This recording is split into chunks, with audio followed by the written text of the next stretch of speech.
जे जिसन कर्म करी उसने फल पाई। तो आइए विरहा की ओर चलते हैं। कैसे भैया?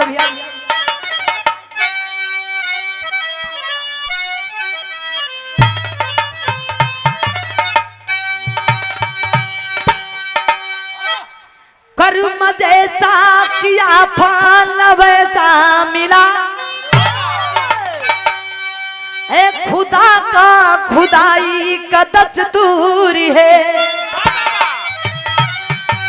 एक कहावत नहीं एक अंजाम है, जिंदगी की चाहत फिर भी मजबूर है। आह उठती जिगर में कहूं क्या खुदा, जख्म से दिल ये मेरा छलनी हुआ।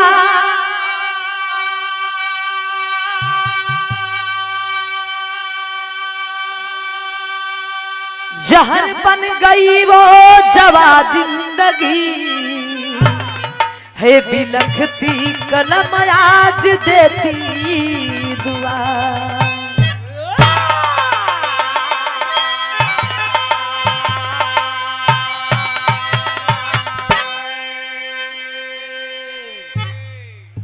उछिलान है बाबूजी, पढ़ लिख के सजन गौर करिएगा।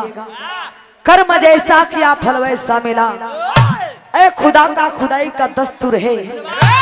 यह कहावत नहीं एक अंजाम है, जिंदगी की चाहत तो फिर भी मजबूर है। दिल में चाहत के करने की भैया हो, दिल में सपना के न सजावेला, लेकिन सपना के पावेला बाबूजी भैया हो दीदी हो, बड़ा कड़ी मेहनत करे के पड़ी तब जाके सपना साकार होला। तो बड़ी सुंदर सुंदर लाइन है गजल के अंदाज बा। कैसे भैया?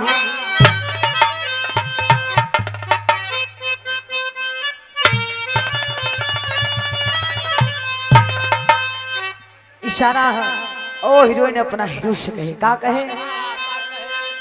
तुम्हारी नजरों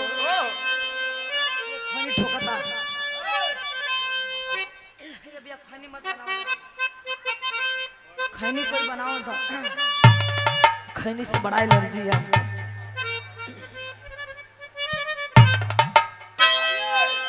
तुम्हारी नजरों में हमने देखा, तुम्हारी नजरों में हमने देखा, आज बस चाहत झलक रही है। तुम्हारी नजरों में हमने देखा,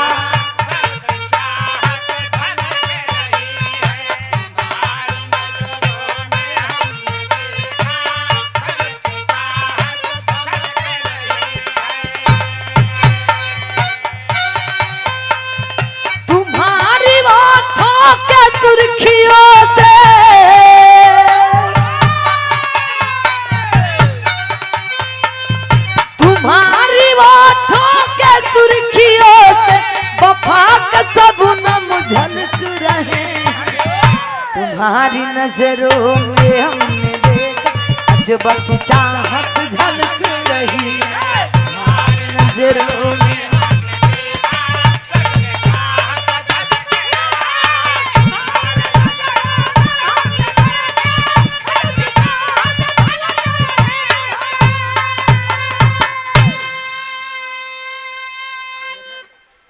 लेकिन इत गीत बाधोन है। इस भाव में कवि जी लिखेगा, खुदा तेरी है गजब खुदाई, खुदा तेरी है गजब खुदाई, कोई है हंसता कोई है रोता। खुदा तेरी है गजब खुदाई, कोई है हंसता कोई है रोता।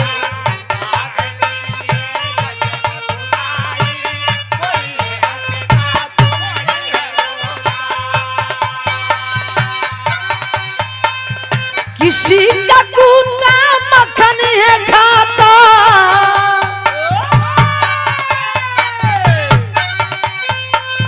किसी का कुत्ता मक्खन है खाता, किसी का बेटा भूखे है सोता। खुदा तेरी है गजब खुदाई, कोई हंसता कोई है रोता।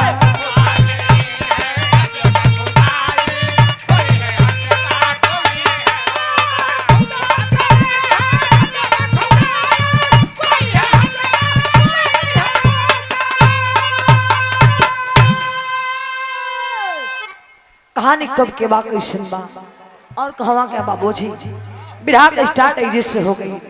कहानी पर गौर करिएगा। का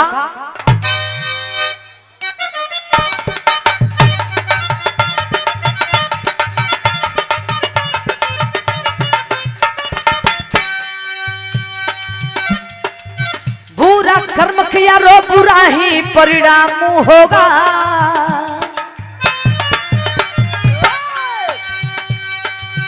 बुरा कर्म किया रो बुरा ही परिणाम होगा।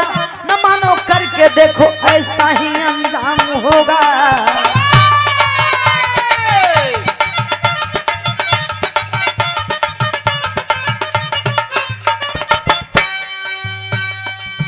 बिहार शिवनगढ़ गांव की कहानी है।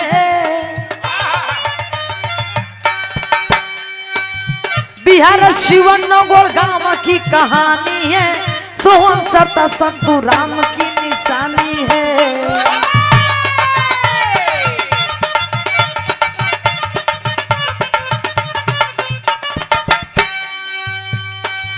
छोटा परिवार गुजर करता छोट कमैया में।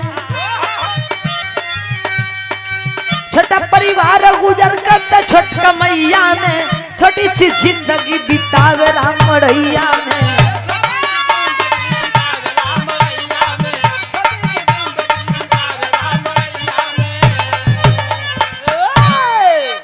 अहे बाबूजी बिरहा का स्टार्ट है जैसे हो गए भैया। जैसे कि आप लोग बाबूजी आईना में चेहरा देखिला सब झलक रहे भैया। ठीक होई तरह हमारा बिरहा झलक जाई। कहानी के स्टार्ट है जैसे बा। ई कहानी बिहार प्रांत के शिवहर जिला के नवगढ़ गांव के कहानी बा। नवगढ़ गांव के रहे वाला संतू राम के धर्म पत्नी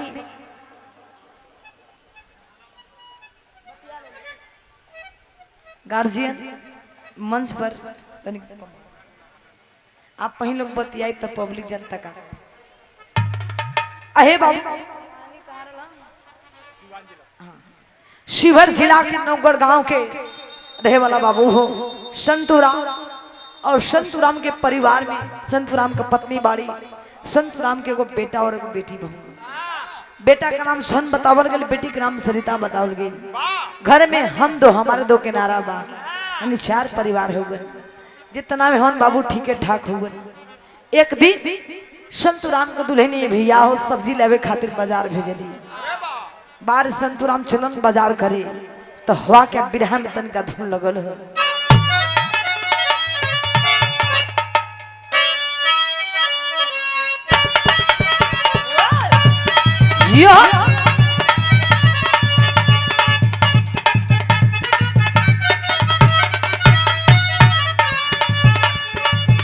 हमार कशिट वाले गीत लगल।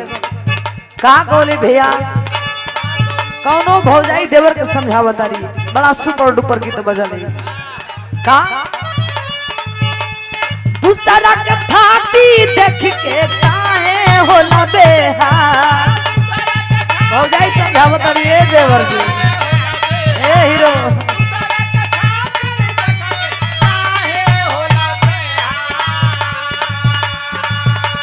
दूसरा के थाती देख के काहे होला बेहाल।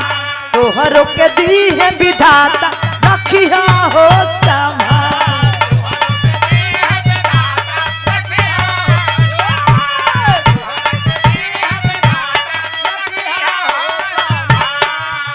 लेकिन ये गीत हमनी का बिरहा के साज पाल पर गौली जा लाइव आकर के तो बड़ा निक लगल। तो खेसारी भैया के गौलन ओके डीजे में ट्रैक बनवा के बड़े भैया खूब वो बजल।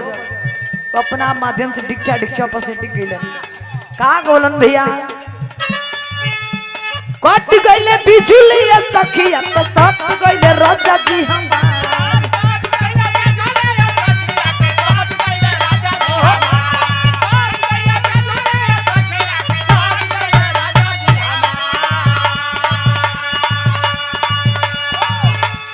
कट गइले बिजुली सखिया तो सट गइले राजा जी हमार। कही के कमरिया पलट करो बात गइले राजा जी हमार।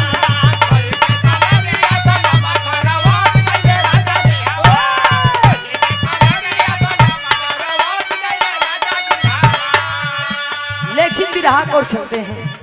बारह संतुराम का दुल्हन बाजार भेजली संतुराम के, तो हुआ क्या, खुशियां में दिनमा काटे संतुले परिवार।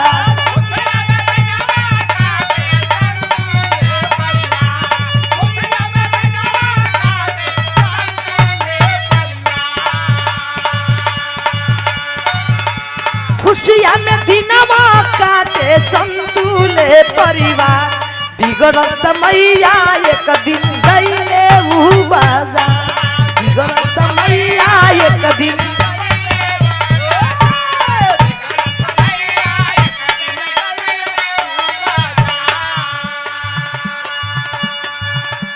कोई के बाजार में तो घर चली भइले,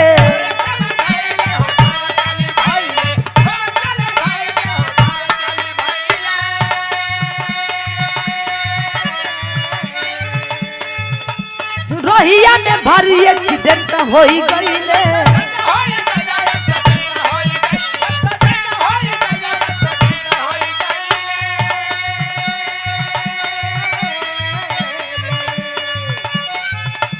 पीछा वक्त ट्रक वाला धक्का दिहले ना,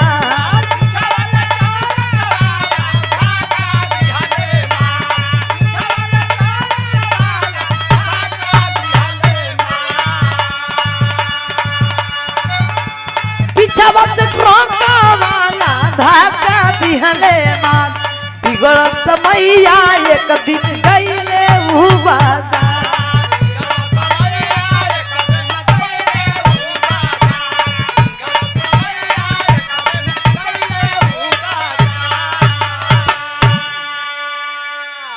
कहानी पर गौर करेगा बाबूजी। संतुरा में भी अपना दुल्हन के बात मान के गेलम बाजारे संतुरा, बाजार जाकर सब्जी लेकर के घर की ओर चलल संतुराम, लेकिन ऐन मौके पर बाबू हो हाईवे पर भैया हो वही नवगढ़ जिला से चलल हो बाजार करके। संतुराम के ऐन मौके पर बाबूजी एक्सीडेंट हो गई, ट्रक वाला धक्का मार के बाबू हो पार कर गई। संतुराम एक पंचोजे प्राण त्याग दिल। थाना पुलिस चौकी आई, संतुराम के लाश के पोस्टमार्टम भइल। जब घरवा लाश आई ले बाबू, तब बारिश संतुराम का दुल्हन सदमा कैसे सही। संतुराम के लाश लेके बाबू रो तरी बिलखा तरी के बारे भगवान, ये परिवार तब पहाड़े टूट गई। अहे पंचसूची दीदी हो जो ना दुल्हन का पति ना हुआ, मर्द ना हुआ, एगो पति के बाबू हो, एगो औरत के झील कितना मुश्किल बा। गुप्त दान भैया बड़ी खतरनाक हो। सुंदर पुरस्कार हमारे गार्जियन धर्म के भैया को ओर से सम्मान में 100 रुपया, भैया के चरणों में कोट कोट स्वागत बंधन है तमाम पंचों के पलों के है बाबूजी। लेकिन हुआ क्या, बार संतुराम का दुल्हन सदमा कैसे सही। बाबू हो जो ना दुल्हन का पति ना हुए, उससे पूछिए भैया, एगो नारी के एगो औरत के एगो पति के बिना जेल कितना मुश्किल होला, कितना कठोर तपस्या होला। कहे वाली बात ना बाबू हो, सोची वाली बात ना। बार संतुराम का दुल्हन रोत बाड़ी बिलखत बाड़ी लाश लेके कहत तारी, कैसे कहे भैया,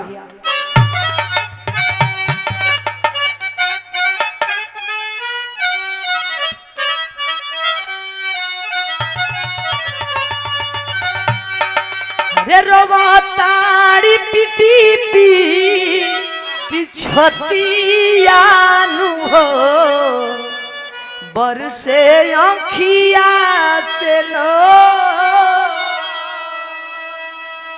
कवन विधना भइले गलतियानु हो, कइला हियारा कठोर।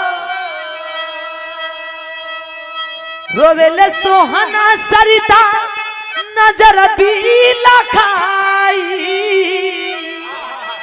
ये तने बताता पापा जी कैसे माई। रे बच्चवन के देखी के सुरतिया हो, बरसे आँखिया से लो।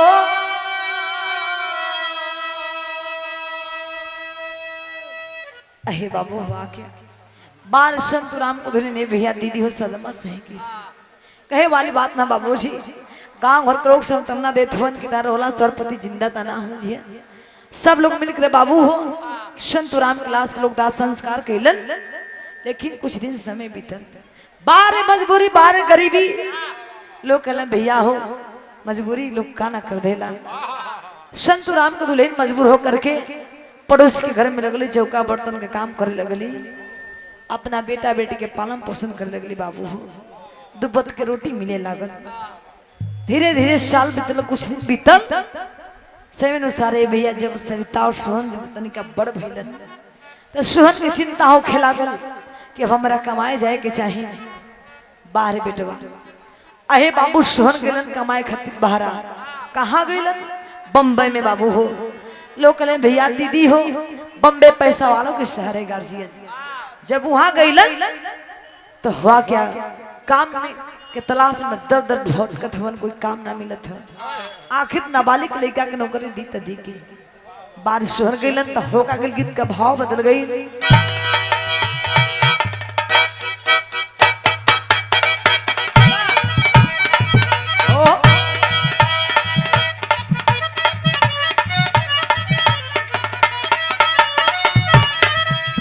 धुन छोड़ी बिरहा पर ध्यान दी, समय का बचत बा। मिकी भी निकले के बाद दूर जाए के है का माई दुख में काटे समैया बेटा सोहन के बीतल रिकैया। माई दुख में काटे समैया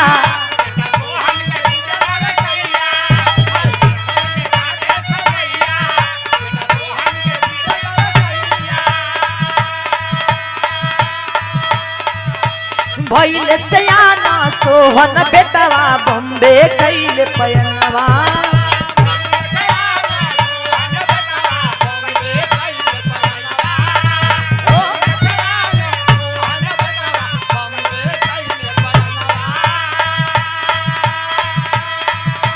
भइल सयाना सोहन बेटवा बम्बे कैल पयनवा। जवानावा जवानावा लूटेला खजानवा, जवानावा लूटेला खजानवा।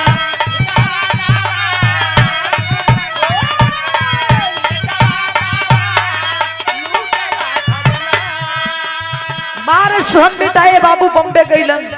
सबका सिखात नहीं भैया हमको कुछ काम दे दलो, कुछ काम दे दलो भैया, भूख से भी अकुल बानी 5-6 दिन से खाना ना खिले बानी। लेकिन हुआ क्या, खूब कोहर कमैया हो भेजे ला रुपैया हो।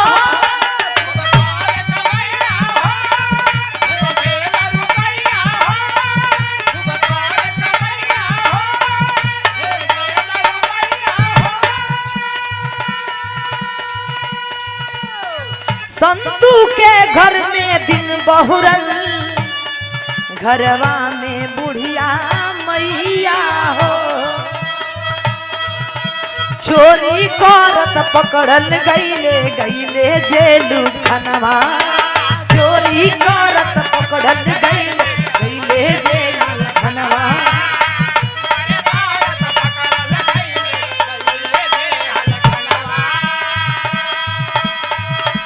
चोरी करत पकड़ल गईले गईले जेलू खनवा। ई जवानावा ई जवानावा लूटेला खजानवा।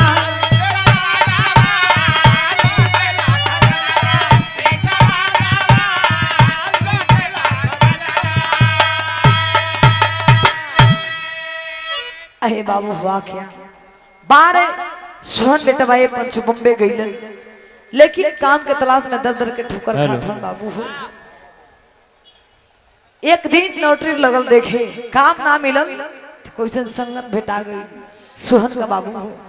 लगे सोहन पॉकेट मारी करे, चोरी करे सीख गइलन और घरे पैसा भेजे लगलन।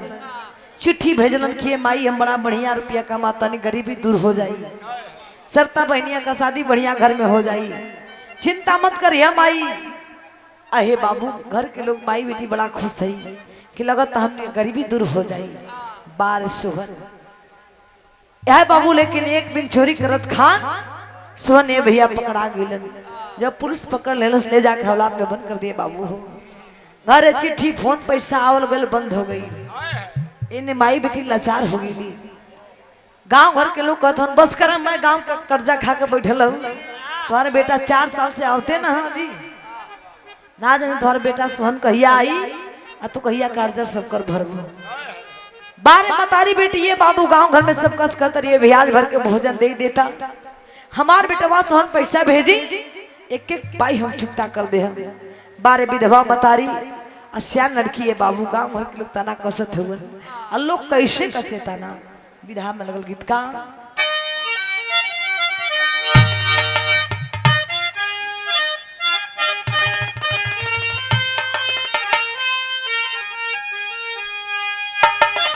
कर्जदार आया के बोला बोलिया कु बोलिया हो।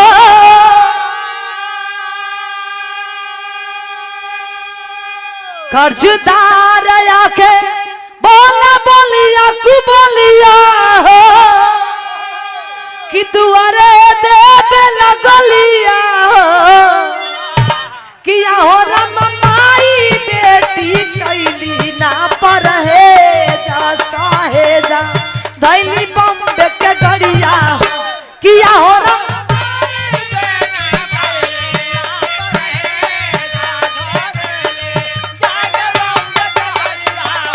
किया हो रम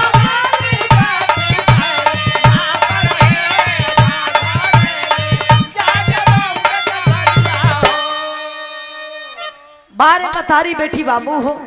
गांव घर के लोग तना कोसत हुए जा जा आज तक हमने के भोजन ना दिहल जाए। 12 विधवा मतारी बिटिया कहे बाबू ले ले ही साथ में लाचार रही सरता कलश खिए माई ऐसा करल जाए कहे हमने कि भैया का तलाश में चला जाए बम्बई। 4-5 साल हो गई ना चिट्ठी ना फोन आवत था। आखिर माई का करल जाए माई चला माई आए बाबू सरता बेटी के अनुसार माई बेटी प्लान बनौली बम्बे की ओर रवाना हो गई। बाबू हो जब बम्बे गईली तो भूख से व्याकुल बाड़ी बाबू दीदी हो।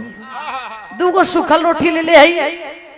एगो रोटी सोचले कि हम खा ले ही एगो रोटी हमारे बेटी सरता खा ली खा करके आगे बढ़ल जाए बाबू जी।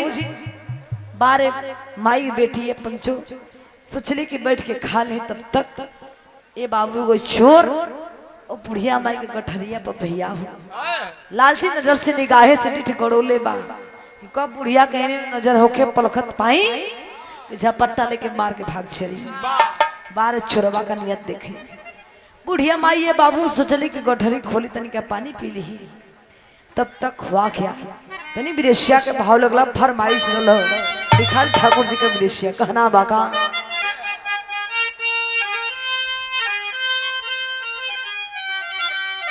राजकुमार भैया तनी वहाँ फरमाइश लब विदेशिया का कहल जाला बिरहा में भावा वहाँ के भैया विदेशिया लगल है देखा भिखारी ठाकुर को खाली फरमाइश करे जाने ला लोग कुछ जन्मो करे ला कि बिरहा माने का होला खाली फरमाइश कर दो सुना फरमाइश बात वहाँ अहे बाबू वही विदेशिया लगल है। 12 भूख से व्याकुल बाड़ी बाबूजी माई बेटी सोचली गठरी में खोली एगो हम खाली एगो हमार बेटा खाली बचिया खाली सरता। तब तक हुआ क्या गठरी से खाए बदे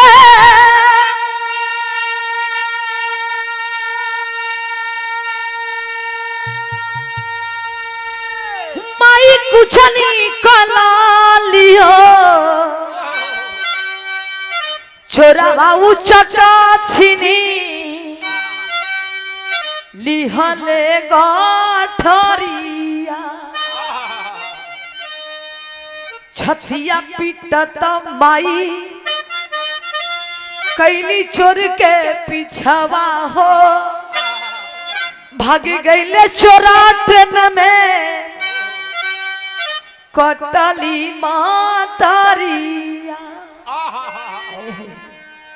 अहे बाबू हुआ क्या 12 बुढ़िया मतारी सोचली कि एगो रोटी हम खा ली एगो रोटी हमारी बेटी सरता खा ली। बाबू हो तब तक वो गठरिया का चोरवा झपट्टा मरलस अल्ले के भागल पर आ गई। बुढ़िया माई कहली भैया चोर चोर चोर, ए भैया चोर। चोर के पीछा करे में बाबू हो बुढ़िया माई के पाँव फिसल गई। ए बाबू हो ट्रेन के पटरी पर जे भी गिरली बुढ़िया मातारी सिंगल रहन, ट्रेन आई बुढ़िया माई के काट के पार कर बाबूजी। शर्ता कहे माई माई आई हो माई, तुम्हें तेगो जिए के सारा रलो माई, तोहरा का हो गेल माई। अहे बाबू लड़की सियाने जाए तो जाए कहाँ से था। बुढ़िया माई के प्रेम में रोत बे कि गांव छोड़ के नहीं जा भैया से मुलाकात ना भई, बाबूजी भी संग छोड़ देलन, आखिर जाए तो जाए कहाँ। ये बाबू स्टेशन पर के लोग लेके आ हाथ पकड़ ले बहनी बेटी तो हर माई तक कटा गई ट्रेन में, तो हूँ कटबू का। सरता कहे भैया भमरत जी की इच्छा ना रो के बात कहते हुए का कहे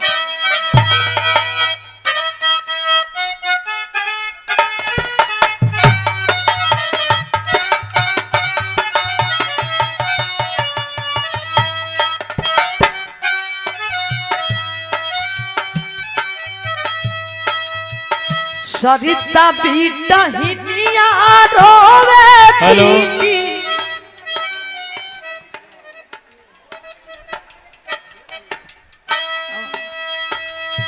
सरिता बीटा हिनिया रोवे पीटी पीटी छातिया हो पीटी पीटी छातिया हो। विधाना छिनले माई के रमी हो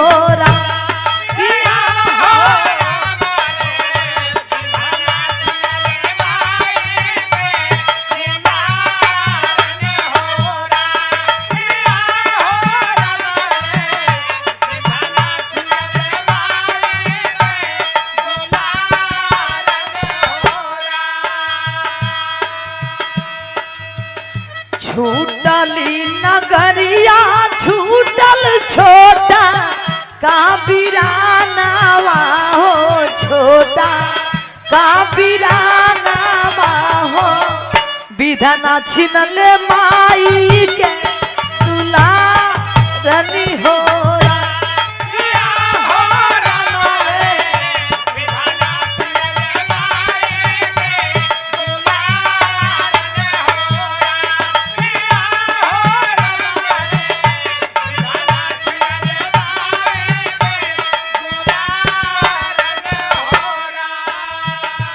बाबू भैया हो पढ़ने के सज्जन बैठे हैं स्टेशन पर लोग समझावत हैं बहनी बेटी चुप हो जा, तोहर ओला तोहर माई जिंदा ता ना हो जी है।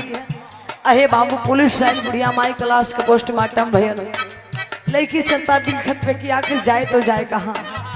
तब तक दो मसीहा जेकर नाम पन्ना हीरा बतावल गई कैलन का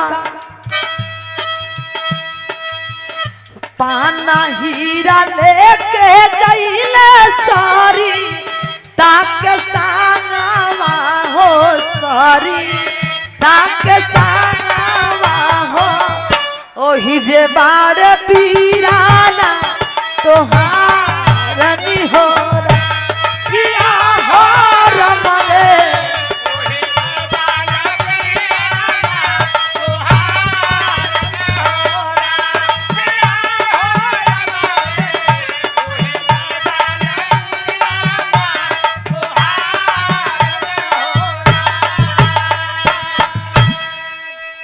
बाबूजी हुआ क्या बारिश सा बेटी ये बाबू रतबे की जाए तो जाए कहाँ।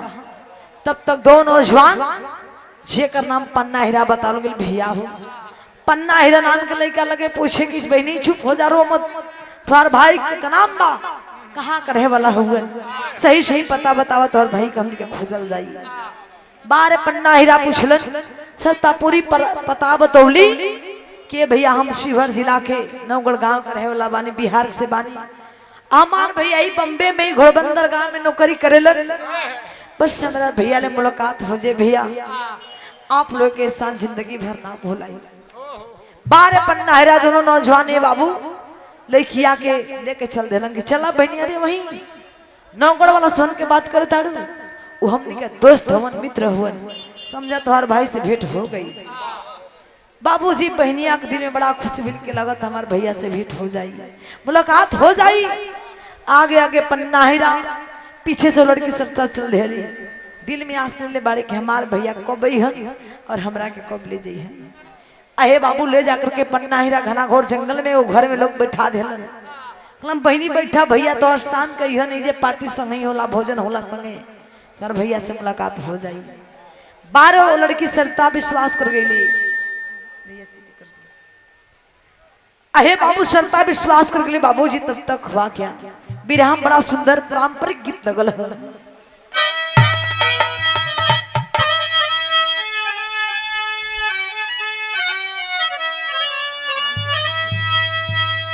हर घर के बात है बाबूजी भैया हो, हर घर में गार्जियन बेटी बहन बाड़ी भैया कहे वाली बात देखिए। जब बेटी का सिंदूर दान हो बाबू हो दीदी हो तब माई बहनों बड़ी प्यार से गावा है। और लड़की हाँ तो एक आवश्यक सूचना है, अगर जिन भक्त को प्रसाद चढ़ाना है, अब समय बहुत कम है, 15 मिनट के अंदर जिनको चढ़ाना है चढ़ा लें, यथा बंद हो जाएगा और मंदिर का साफ सुथरा किया जाएगा। और गाय का जो भी दूध लाने के लिए बोले हैं वो गाय का दूध लेकर जल्द से जल्द आए। और कहानी 5-6 मिनट के बचल, हमने कभी निकले बा घरे भैया, घबराई मत। हुआ क्या कहानी हुई बा, माई बहनों बड़ी प्यार से गावही बाबूजी जब बेटी के सिंदूरदान होला भैया। हर घर के बात बा, बेटी सवाल करेली, पूछे तारी एगो बात, कैसे पूछे मास्टर? भैया भैया पुकारिला, भैया ना बोले हो, पापा पापा पुकारिला, पापा ना बोले हो, पापा के बोला जोरी सिंदूर बारा डाले हो। करे जा फटला बाबू हो, ये भैया सिंदूर पड़ते बेटी पराया हो जाली। लेकिन भी हमें बहुत लोग 12 सरता बैठल बाड़ी के हमार भैया इहन हमरा के ले जइहन। लेकिन बाबू तब तक हुआ के बड़ा गजब से नहीं बाबू। सरता पूछा तड़ी ये भैया आप लोग कहला ना कि हमारे भैया से मुलाकात हो जाई, हमार भैया कब इहन? लेकिन 12 पन्ना हीरा बाबूजी भैया कोई के नियत बदलते देर ना लगेला बाबूजी। केकरा मन में का चलता कब कब नियत बदल जे भैया कोई नहीं जाना। 12 पन्ना हीरा अहे बाबू सरता के लगे आप और इज्जत में हाथ डाला था बाबू, लगे इज्जत लूटे के प्राण कहलन। अभी तनी बतिया जब सुनली सरिता कर जब आप फटाते बाबू रो के अपन इज्जत के भीख मंगले बस सरिता कि भैया ये देखो हमार जे के सहारा भैया, भैया आप लोग छोड़ दो हमरा के। सरता रो के कहत में कैसे के भैया बिलखी बिलखी सरिता रोवेली करेली बिनतिया नु हो। ए भैया एक तो खुद ही हम गरीबी का मारल बानी, हमार माई भी हमको छोड़ के चल गई, भैया से भी मुलाकात ना भाई, बाबूजी बचपने में ही छोड़ के मर गए। इतने बुझिए का सहारा भाई भैया हम कह छोड़ दो लोग भैया। तो लोग कहला ना कि हम बहन मानत का भैया भुला गए कहत बेसरता का कहे। अरे बिलखी बिलखी सरिता रोवेली करेली बिनतिया नु हो, नारी के अनमोल धतिया के लूटा जन इज्जतिया नु हो। ए भैया हम दुनिया में कैसे मुंह देखाए भैया, हम कल छोड़ दो। लेकिन 12 पन्ना हीरा का मुख भिड़िया ये बाबू जरा भी हम ना करत हूँ अकेलन का जबर। अरे वसना के बसिसाया तनावा कब नियत बदल गई, देर ना लगले बाबू, 5-10 मिनट ना बीतल हो, 1 घंटा उतने में नियत बदल गई। कैलन का अरे वसना के बसिसाया तनावा तो सुने नाही बतिया नु हो। लुटी लिहले जो गवाल थतिया कि रोवे या बुला जतिया ए भैया हमके छोड़ दे लो भैया। अरे बाबूजी लेकिन बारे पन्ना हीरा का मुख बढ़िया जरा भी रहम ना खलेने बाबूजी। वो लड़की सुनता के आप रुजत को लुटी देते हैं। और नारी जात रोती रह गई गिड़ाती रह गई जरा भी लोग ना सुन। लेकिन हुआ क्या विरहा में तनिका मोड़ लगल बाबू हो तनि चोरवा का हाल का भाई भैया अल्लाह में लगल का।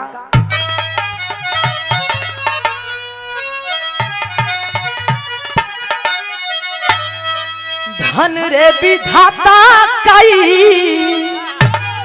बारे विधि का विधान भगवान बड़ा गजब परीक्षा लग रहे बाबू का। धन रे विधाता कई तो हरी लेखनिया विधान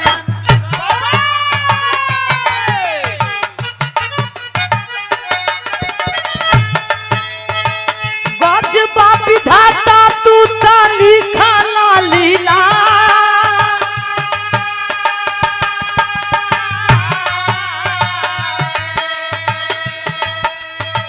चोरावा जब खोलल सब बुढ़िया माई के गठरिया बाबू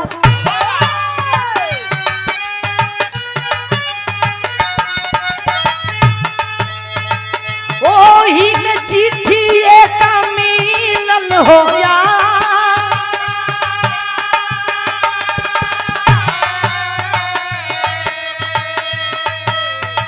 चिट्ठिया पढ़ता फाटे चोरवा के छतिया बाबू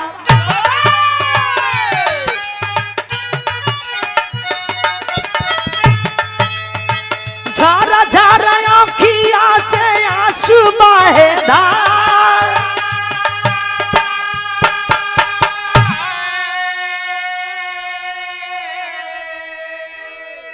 हुआ क्या बार सोहन चुरवाए बाबू इन्हें तो सरता है भैया दो तड़ी बिल खतड़ी के छिए के कोनो मकसद बाना ही दुनिया में कैसे हम जिए कोई पूछी तो का जवाब दे हम कैसे मुंह दिखाई कोई की। अहे बाबू देखे अब ई तो बात तन कही जे छोड़ दी तन छोरवा का हाल सुने बाबूजी जो गठरिया झपट्टा मार के लेके भागल बुढ़िया माई को। ऊ छोरवा कोई और ना बाबू छोरवा कौन था आप लोग गौर करिएगा। ऊ छोरवा कोई और ना है भैया वो विधवा मातारी बुढ़िया माई के बेटा बस छोरवा रहा जा करके गठरी घना घोर जंगल में खुलले बा आ गठरी में रहल का दूगो सुखल रोटी बा एक थन घना बा चिट्ठी बा चिट्ठिया उघार के चोरवा लागल पढ़े। अहे बाबू चोरवा कलेजा फटत हरी बाप रे बाप हमसे घोर पाप हो गई। अरे बाप रे बाप हम ऐसे गलती कर देनी। बार सुहन चोरवा ये पंचो अपने आप को रोकना पौलुस कलश को वो माफ करना पाई।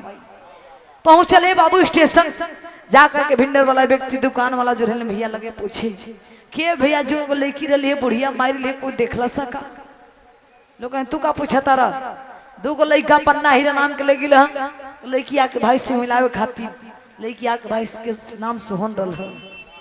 ये बाबू इतनी बतिया सुनलन ओ चोरवा ये पंच कैलस का सोच गल कि हो ना हो पन्ना हीरा कहा गार्जियन भैया हो चोर चोर मौसेरा भाई हो पन्ना हीरा का नाम लेते याद आ गल कि हो ना हो लोग अड्डा पर ले गल हुई। ये बाबू जब अड्डा पर पहुंचल छोरवा सोहन तक का देखलस बड़ा गजब सीन है तब बिरहा के आखिरी भाव में कहना बा खड़ी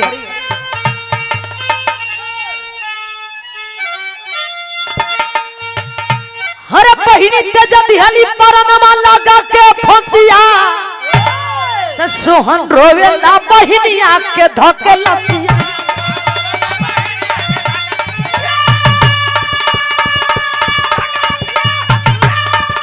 जियो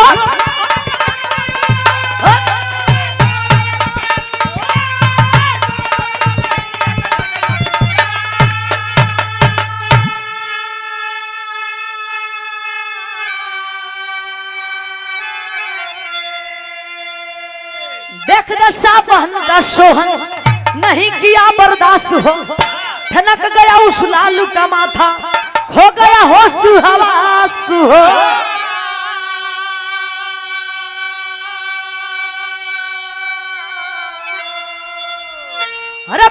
बन के घूमे बम्बे सोहन रसिया, तो सोहन रोवेला बहिनिया के धक लसिया।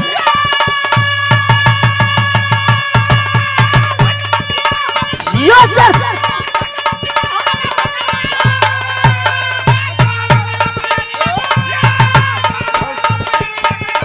यो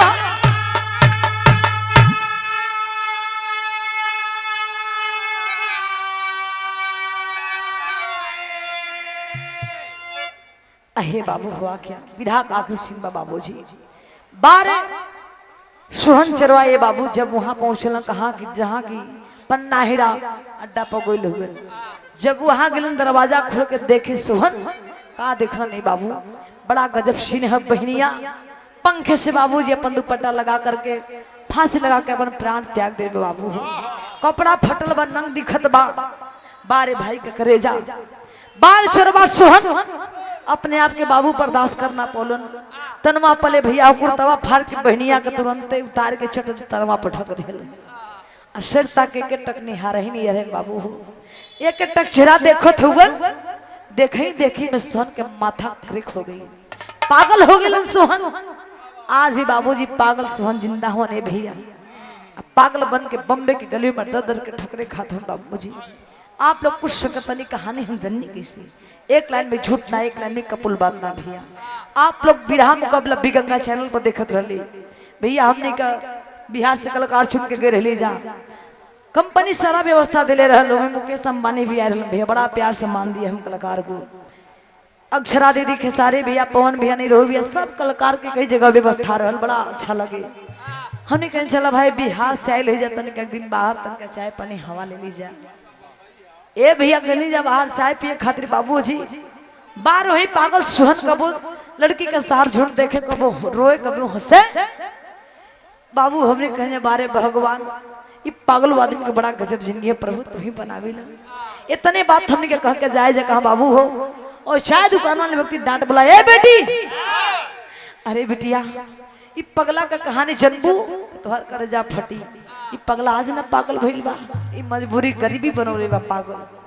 अहे बाबू जो चाय दुकान वाला व्यक्ति सारा कहानी बतौलन, और सब के बाबू आंख में झरझर आंसू भर गए भैया, और कवि जी के मजबूर होकर के ये कहानी कांड के रूप में लिखे के पड़ गई।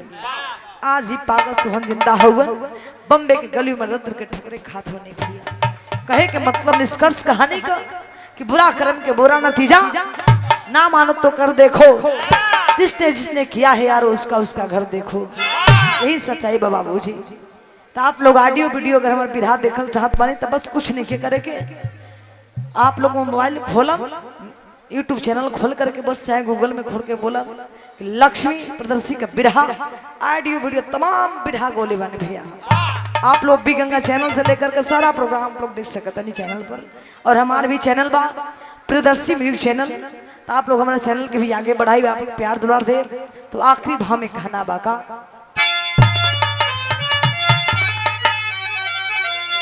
राजब्रह्म सदगुरु स्वामी राधा विपुला श्रीनाथ